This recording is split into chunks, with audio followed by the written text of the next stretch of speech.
Greetings, guys, and we are back. I have the beautiful Sh'Kia of Oh, Kold and Wendy. We're going to be discussing the show today, as well as also getting to know a little bit about Sh'Kia as well. So, my first question for you is, how do you prepare for the role of Malika, aka Kold? um, well, I think first of all, Malika was I wouldn't say an easy character for me to play, but I I started out in music before I started acting. Like I thought I was gonna be the next Beyonce, but I can't sing that good. So that dream was halted in college, I think, for me. But I grew up singing in the church choir. That's just where I started creatively. And I had a mixtape in fresh out of college. And so I was already on the route of singing, but I was always obsessed with female rappers. Like when Pink Friday came out, I was in college, Nicki Minaj, and it was just like a thing to learn all the lyrics. Like you learn all the lyrics, you rap along with her, you know that you know how to spit. So I think just because singers can, like Beyonce, she can rap. Like a lot of singers naturally kind of can segue into rapping. I kind of already had that skill and kind of like in my heart wanted to be a female rapper. It wasn't necessarily something I wanted to pursue. So once I started acting, it was always attached to singing. Like every role I ever booked, it was because, oh, we need a singer. Like the first stage play I did, hey, we need a singer. So here goes some lines as well, but we really need you to sing during intermission, but we're just Mhm. gonna throw you in the show type of thing. So when Malika came to me, oddly enough, in that year, I had auditioned for three other female rappers before that. So I feel like it was just a thing that was starting to happen, like it was just catching on. So I kind of felt prepared for Malika because I had auditioned for three other characters and didn't get it. And oddly enough, those were supporting characters. So they wouldn't have even been as big as Malika was. So by the time Malika came, I think the audition was due like the next day. Like I didn't even have that much time to prepare. It was like 24 hours, get it in. So I remember getting the audition at like 8 p.m. I was asleep. I was like about to go to bed because I was tired.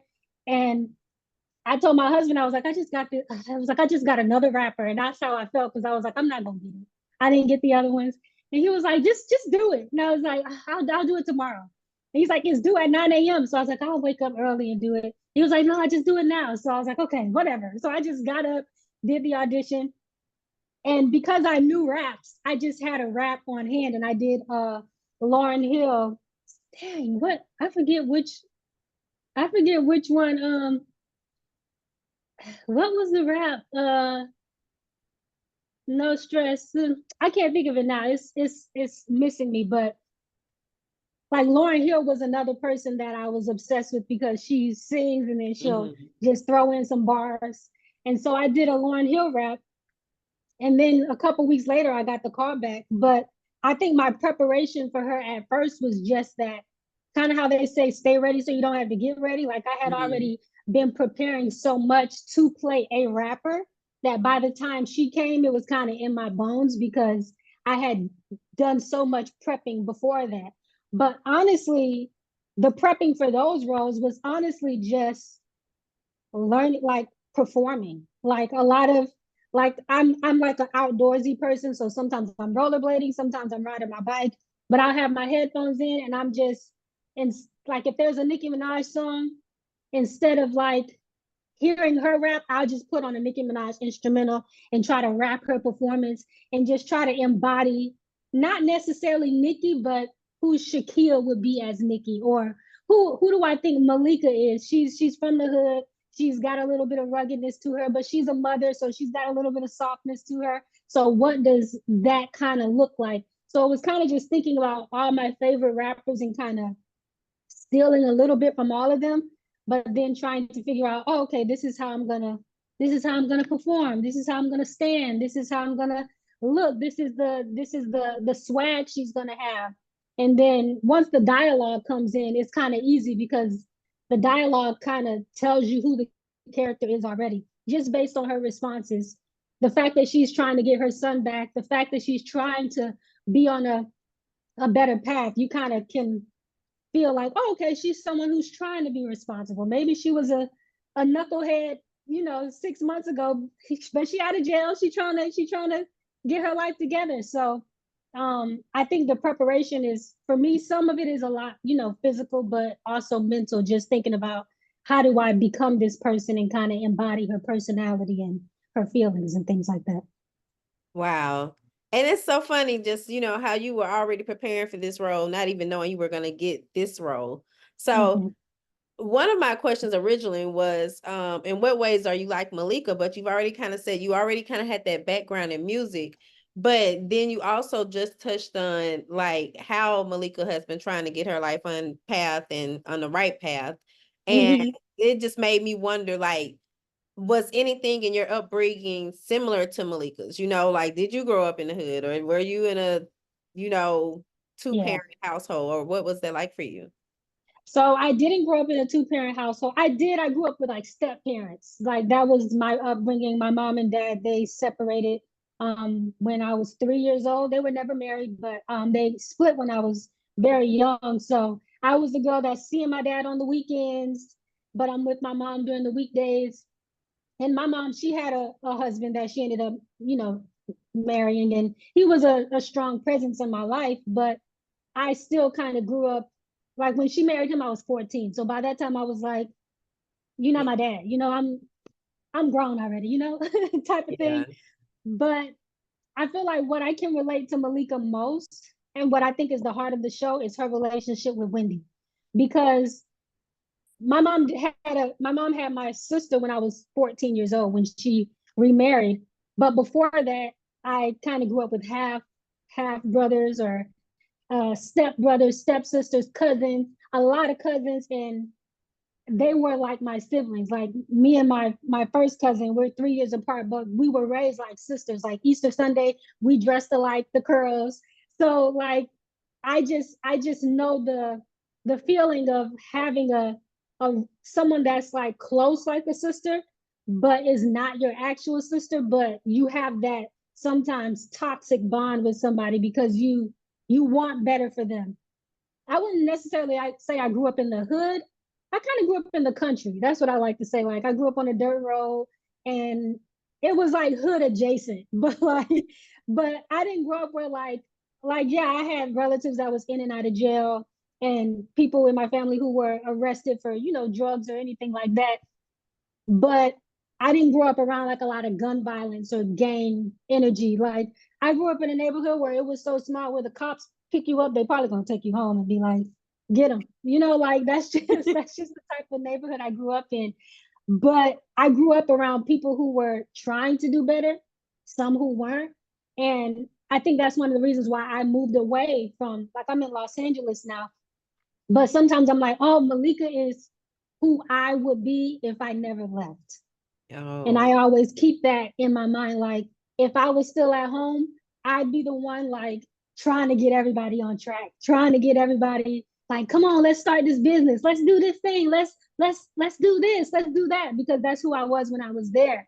But I think a part of me was frustrated with trying to get everybody to do something yeah. I wanted them to do. So I think I personally had the bravery to do something Malika probably never would do, which is leave. Like sometimes when I'm reading the script, I'm like, man, Malika just need to leave Chicago. Like, just leave. But I'm like, the show would be over. So stay where you at. But that's who I think of her as. Like, if I never left, that would be me with my cousins. Like Wendy would be my cousin. Me trying to come on, girl, like get it together. Mm-hmm. Wow. And that's a really interesting answer. I don't think I've ever heard anybody say anything like, the who I would have been, but it makes sense though. I totally get what you're Mhm. saying. So, the season one finale really left us hanging. We don't know who killed Marlon. I Mm. have suspicions, but I don't know.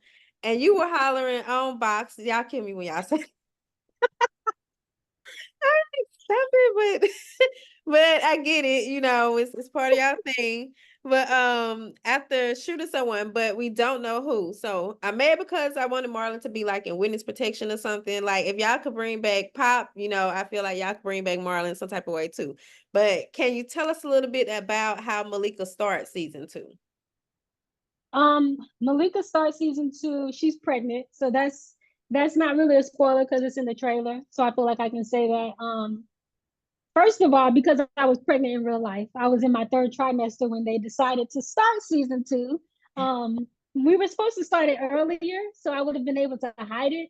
But I told them, like, when they were like, "Oh, the strike is over, we're about to pick up." I'm like, "Oh, I'm 12 weeks, so we need to get it going." And they just kept pushing it back and pushing it back and pushing it back, and I'm like, "Y'all, we can't hide this anymore. Like, I'm about to pop." So they ended up writing it in the show, and it kind of worked out because in the finale, even though Marlon passes away, me and him are engaged at that point, and we make love during that last episode. So they were like, "Okay, let's find a way to use this for the story." So at the beginning, pretty much Malika, she's very much pregnant from Marlon, and she's in a phase where she's really depressed. She's not happy about anything. She's like, "I don't know how to be happy about this baby when I the father isn't even here." Um, so she's in a mental state where she's trying to find out who killed Marlon. Like that's her number one priority. But then Gigi has cancer, so she's broken down about that. Gigi still has this tax debt, so they're trying to figure out how to get money for this tax debt. And they just signed a new record deal, so they're trying to figure out how to make money. But Malika's also like, "I also got this baby. Like, what am I going to do about this baby? What am I going to do about Marlon's killer?" And so I think she's in a phase where she's lost. She's completely lost. She's unhinged and emotional. I think that's probably the one thing that was on every page of the script was Malika cries. I'm like, come on, y'all. I'm like, y'all are going wild with the pregnancy hormones. So that's pretty much where I can say I feel like she starts the season. Wow. Well, I'm looking forward to seeing all of that.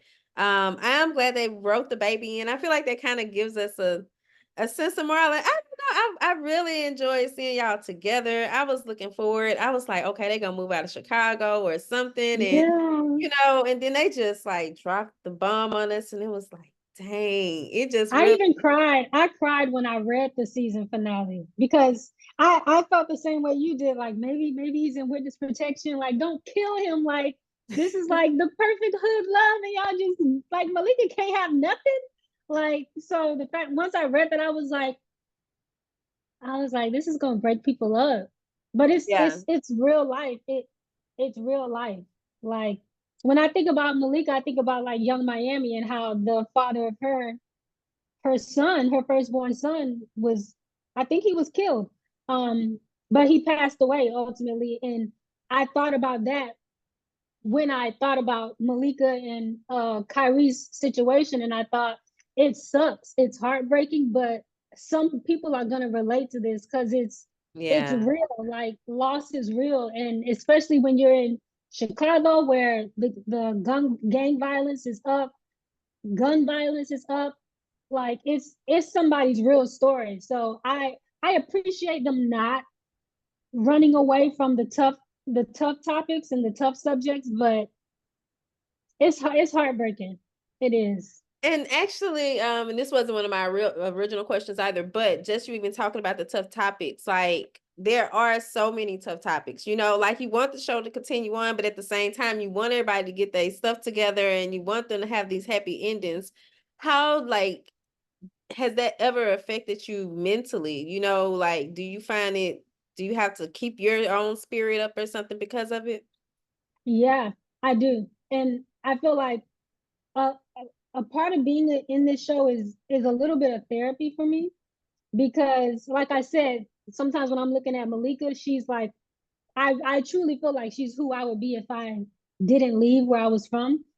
So sometimes when I'm reading the script, I'm put back in the place where like some people are like, "You and Wendy, your relationship is so authentic," but it's like no, sometimes on camera I'm like frustrated because I'm like, "Wendy, like get it together," especially season 2. It's like Wendy just is completely unhinged in her own way as well. So I feel like when I'm talking to her and I sometimes reading the script, I get frustrated. Like I get overwhelmed because I'm like, bruh, Like, we trying to get this money and you acting stupid, like just for no reason. Like even season one, the record deal, the signing scene we had, I'm like, why you acting like this? So sometimes when I'm reading the script, I want to tell the writers like, no, like let's do a good job.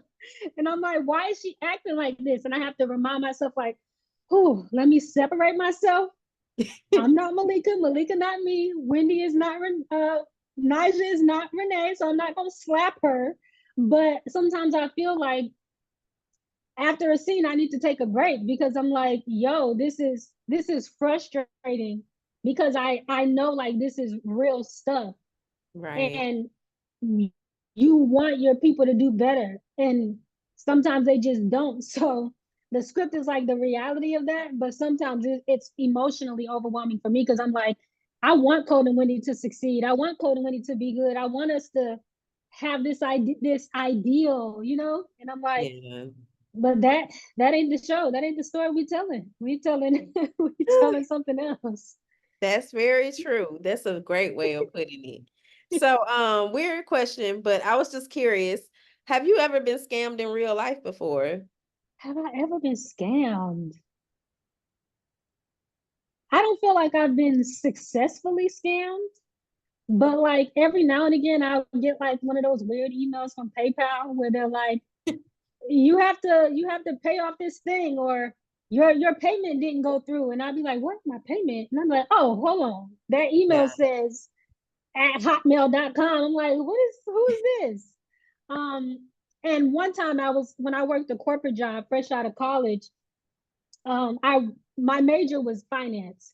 And so I worked at this job where they had like a sponsorship where someone we had to pay somebody like let's say Progressive Flow, like they had a person like that who was the face of the company, and we had to pay this person every quarter, and a bill came through and it was for like $1 million, and that was for the year. So I was like, oh, okay, yeah, this is a $1 million bill, we supposed to pay this. And I was about to pay it, but something told me to just check everything. And somebody literally duplicated the invoice, but there were little things that were different. Like, let's Wow. say it was from Warner Brothers, it would say Warner Bros with like a Z instead of an S.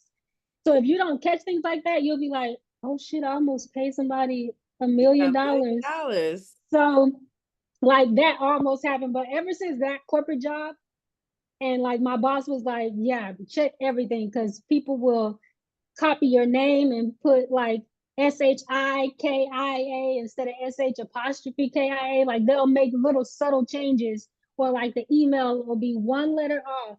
And if Mm, you don't check everything before you pay somebody, you might not get your money back. So ever since that, like anytime somebody sends me a payment, I'm like, check the email, check the this, check the that. I might even call to be like, who is this? Because it's happening more and more now, yeah.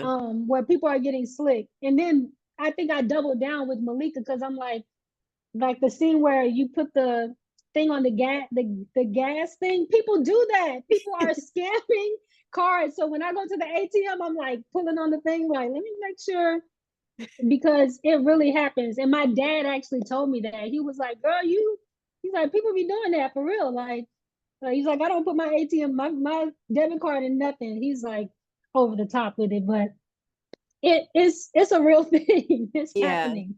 It definitely is. And there are probably other shows and movies, out there that really show it that way, but I haven't saw them. So for me, when I saw it, I'd be sitting around amazed, like, oh my God, people be doing that, just like I had never saw it in real Mm-hmm. action or whatever. Like you hear about a person getting scammed, but to kind of see that actually take place throughout the scenes, I'm like, okay, wow.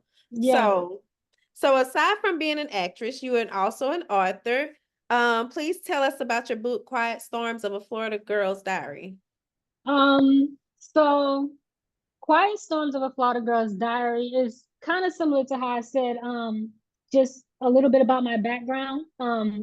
It's a collection of 13 short stories, and each story is the diary entry of a woman and an isolated experience she's having in her life. So some things about the book, all the women are from Florida, because that's where I'm originally from. All of the stories are taking place in like a small town, because I'm from a small town. All the women are Black, um, and they're of various ages, but all of them, for instance, one of the short stories is about a female rapper. So I decided to a little bit of Malika, but she's kind of inspired by um, JT, City Girls. She's a solo artist right now. She used to be a part of a group, and it's kind of a diary entry of her experience as she gets a record to the Billboard charts. So you see like daily entries where she's like, "Oh, I'm on tour right now. I'm doing this right now," and it's kind of like you get inside the head of not seeing the show, but seeing the artist behind the show. Mm-hmm. So she writes about her experience with the performance she just did, how she feels watching everybody sing to her song, how she feels that she comes home and she got to take care of the kids because her baby daddy ain't doing right. He ain't paid child support this month, so she got to get the money, or she got to do hair on the side because she ain't making enough money yet with her career. What it's like to be in the studio with a male producer by herself. Oh, he just tried to come on to me. How do I respond to that? Oh, do I need to give in because I need this record, I need this song, I need this beat? So it's like you're tapping into the vulnerabilities of a woman based on an experience she had. I wrote this book while I was pregnant. So one of the stories is about a woman in her pregnancy journey and the realities of feeling and being pregnant, not the thing you see on Instagram where it's like, oh, my baby bump, but it's like, no, I'm sick today. I just threw up this morning. Why is this happening to me? They say this is beautiful, but I don't feel beautiful today. Like those are the diary entries that these women are kind of telling. And each woman is inspired by either someone in my family. So some of these stories are like one of the stories is about my grandmother. A little bit of tea. My grandmother was never married. She had two children from a married man. And sometimes I'm like, what was she thinking?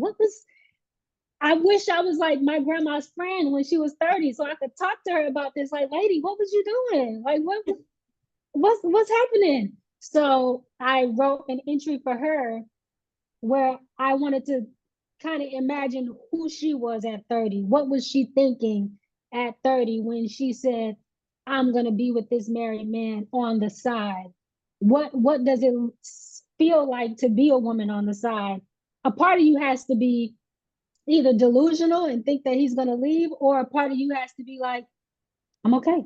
I'm okay with this. And what does that sound like? What is a woman on the side write about in her diary? So those are some of the entries that I wrote for her.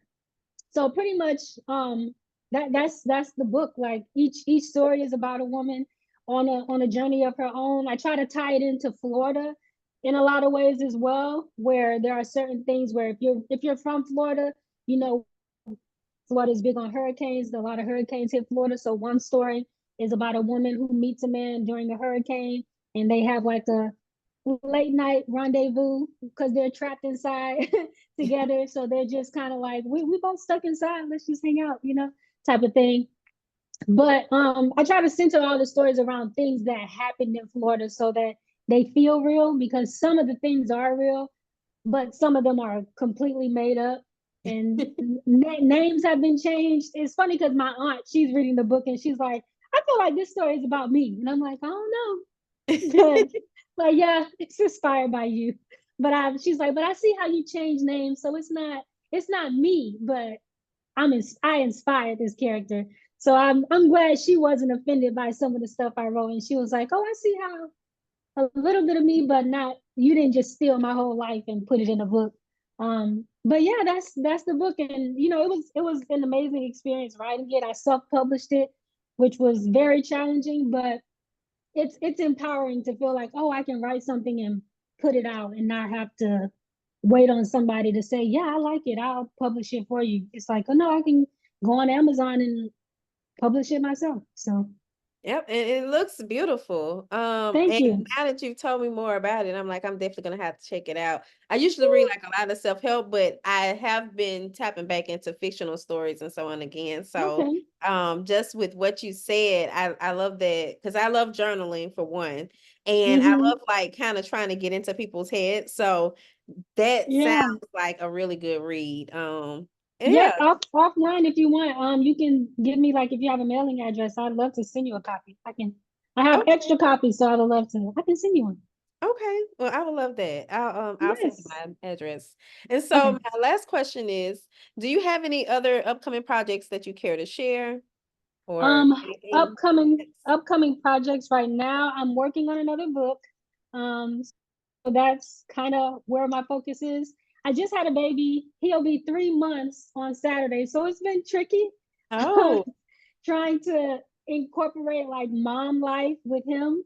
But right now, I feel like I'm in mommy mode. So it's been a new journey for me. So I feel like that's I don't want to call him a project, but it feels like a I get project. It feels like I don't want to fail this project. Like I need to things could go terribly wrong. Like I'm not just gonna get an F. Like it could be bad. So it. I'm like trying to focus on being a good mom, being present. Like right before this, I was like breastfeeding, putting on a lash, and trying to eat my breakfast at the same time. Like so, I'm trying to figure out how to keep some of myself and stay active in doing the things I love to do, but also bringing him along with me. So right now I'm working on a book. It's moving slower than before. Like while I was pregnant, it was easy to just knock out pages. So now I'm writing like an hour a day. I can't write like 8 hours a day like I used to, but it's called Grandma's Hands. And one thing about Florida girls and myself, because my mom was single for most of my childhood, I was partially raised by my grandmother, which I think a lot of people can relate to. That's another reason why I feel like I relate to Malika because she has Gigi. Like a lot of people have that motherly figure in their life that's older, more mature, that's Yeah. just kind of there to put the hammer down. So, grandma's hands is pretty much, like I said, my grandmother was out in these streets for a minute. But Grandma's Hands is pretty much the story of a woman. She's like a teenager, but she's telling this like a coming of age story of her life and how her grandmother influenced and how sometimes the elderly people in your life can help but can also hurt. Like we've seen with politics and things like that, elderly people not knowing when to step aside and not knowing when it's time for the younger generation to lead and how they can help. And sometimes the elderly people end up hurting by trying to hold the younger people back or by not inspiring them in the way that they should. So that's kind of what Grandma's Hands is about. So it's like a double entendre. Like it's about the hands she put into the child's life and how she's helped, but also how she was a detriment as well. So it's Wow. a little different because this one is a novel, so it's gonna be my first novel. The first one was a short story, so it was kind of tiptoeing in, but now I'm like, okay, we're gonna tell a full length story. So hopefully I can be done by the end of this year because I'd like to publish it around February again, but we'll see. It's Well, I coming wish though. It's you coming. all the best with it. I'm certain that you got it because you and already got your feet wet. So you already know what you need to do. It's just a matter of you writing and having that time. And congratulations on being a new mother. I was wondering Thank if it was you. your firstborn, right? Yes. Yeah, Okay. it Yeah, from is. how you were talking, I was like, okay, I don't think she's done it before.